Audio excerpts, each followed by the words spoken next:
Friends, welcome to our channel. मैं लाई हूँ एक नया क्वेश्चन फिजिक्स से, जो है when a body moves with a constant speed along a circle, यानी कि सर्कुलर मोशन से ये कंसेप्ट रिलेटेड है।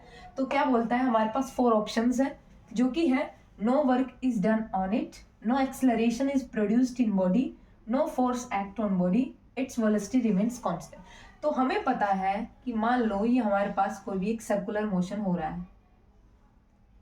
यहाँ पे मान लो ये कोई बॉडी है हमारी जो कि मूव करती है, तो हमें पता है यहाँ पे एक सेंट्रीपिटल फोर्स लगता है। सेंट्रीपिटल फोर्स लगता है जिसका फॉर्मूला होता है mv²/r। ये क्या लगता है, सेंटर की तरफ लगता है। तो no force act on body means it is false.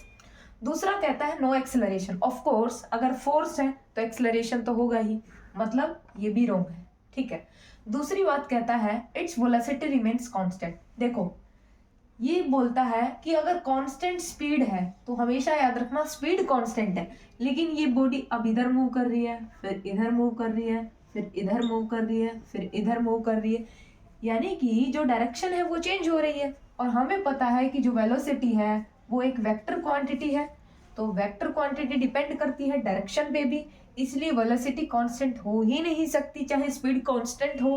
तो ये भी रॉन्ग है। फर्स्ट ऑप्शन को देखे गया था no work is done on it. अब देखो, वर्क डन का फॉर्मूला होता है F vector dot S vector, यानी कि फोर्स और डिस्प्लेसमेंट के बीच का angle F S into cos theta. अब फोर्स इधर है और डिस्प्लेसमेंट किधर है, जिधर वेलोसिटी है, तो आप हर पॉइंट पे देख सकते हो एंगल 90 डिग्री है। अगर इधर बात करूं तो ये डिस्प्लेसमेंट, फोर्स इधर, फिर एंगल 90 डिग्री है।